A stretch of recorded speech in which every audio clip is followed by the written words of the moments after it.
G'day! If you've got an MSI Stealth 14 A1V and you want to get into the BIOS, all we should have to do here is press the power button so it lights up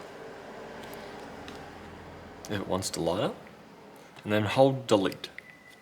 We keep holding delete, that should get us into the BIOS, and from there I'm going to be able to boot from my USB that's over here. Bingo!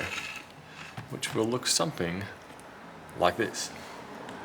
We go through storage information. There's really not much we can alter. 1TB Samsung. We have 8GB of DDR5, and we've got a few different settings you can adjust. Not a huge amount. Boot, and I want to change the boot device to there. Security, really not much there, but that will do. I'm going to save and exit, and I'll catch you guys later. Bye.